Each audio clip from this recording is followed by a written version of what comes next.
Au sujet de Chafret Nissan, la sikha du Rabbi, fameuse sikha du Rabbi. Dans cette sikha, le Rabbi nous dit plusieurs points clés, et je vais mentionner en bref une écoute d'un point, où le Rabbi mentionne comme quoi, avec 10 personnes qui s'entêteraient pour amener Mashiach, feront le Poel Mamash sans aucun doute la venue du Mashiach. Et je pense que dans ce point-là de Akshanut, le Rabbi nous ouvre une nouvelle porte. Pourquoi? Parce qu'en effet, on se trouve dans les Sfarim, dans les histoires, toute la galoute, depuis de tous les tzadikim, il y avait une certaine approche, l'approche de celle dont il faut demander, il faut mériter, rachamim, bakashot, faire beaucoup de mitzvot, etc. Et si on mérite, et si on ne mérite pas, etc. Donc, il y avait toujours une approche où quelque part, on ne mérite pas vraiment encore, et s'il n'est pas venu, c'est parce qu'on ne mérite peut-être pas, et c'est parce qu'il faut faire encore plus. Ce qui était vrai. Et là, le Rabbi vient avec une nouvelle approche. Il dit, je vous transmets. C'est-à-dire que quelque part, le Rabbi, il nous transmet. C'est-à-dire que quand on transmet à quelqu'un quelque chose, cela veut dire que qu'on lui donne, on se retire, on lui donne à lui. Et il nous transmet quoi? Il nous dit, faites tout ce que vous avez en votre pouvoir, en votre possibilité. Et il précise, il ajoute, s'il y a 10 personnes qui s'entêteraient, Mashiach viendrait.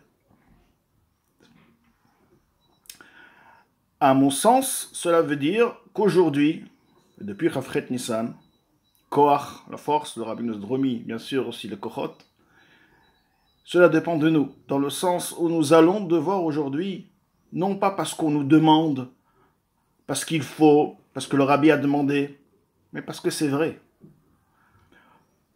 2000 ans d'exil a un prix.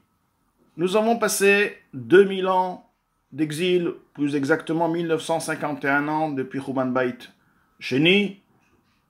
La galoute, en effet, elle a commencé depuis Churban Bait Rishon, parce que beaucoup de choses ne sont pas revenues au Bait Sheni.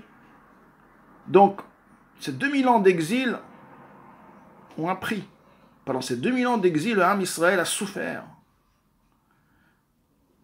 Le Ham Israël a payé de son sang, de sa vie, de ses biens, de tout. Et malgré ceci, du plus grand au plus petit, le Ham Israël a tenu sa émouna en Akadosh Baruch Hu. Comme on le dit dans la Tefillah, V'chol zot, shimcha lo shachachnu. Alors qu'on était Katson et Tevach Yuval, on était méprisé, on a été abattu, on est passé d'un pays à l'autre. Un point tout simple. Et lorsqu'on réalise un peu l'importance de 2000 ans d'exil, et pendant ces 2000 ans de tsarot d'exil, nous sommes restés connectés du plus grand au plus petit à Kadosh Baruch Hu b'mesirut nefesh. La émouna, elle est restée chez tout le monde au point de donner sa vie, et ça a été concrètement comme ça. Alors on va chez Kadosh Baruch Hu, on lui dit, Kadosh Baruch Hu, on s'entête. On ne demande pas de srouyot maintenant. Les srouyot, ils sont là. Le srout, il est là.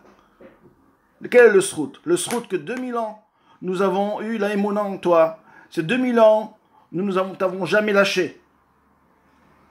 Et d'ailleurs, il y a un midrash qui dit, qui est rapporté aussi dans Rashi au niveau de Kiletzel Amilchama, Shema Israël, que pour le mérite de Shema Israël seul, juste Shema Israël, l'homme Israël mérite de sortir et de gagner la guerre.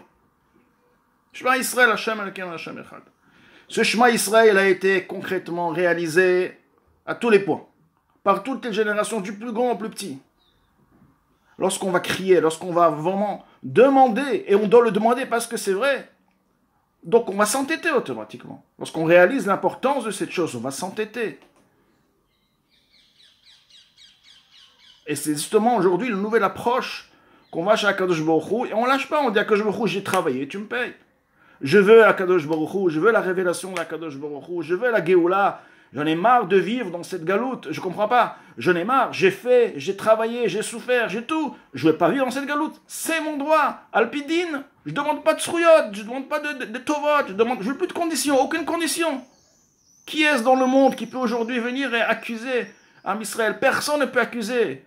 Personne ne peut accuser, car même dans le ciel, même même les malachim, rien, aucune créature, rien, aucune sphira, aucun monde n'a fait le millionième de ce que l'âme Israël a fait pendant ces 2000 ans d'exil. Lorsqu'on représente notre valeur, lorsqu'on comprend notre valeur, on comprend qui on est, ce qu'on est, alors on va chez Akadosh Baruch Hu, et là on exige, on s'entête, on veut la Géoula, maintenant, immédiatement, sans aucune condition, parce qu'on la mérite.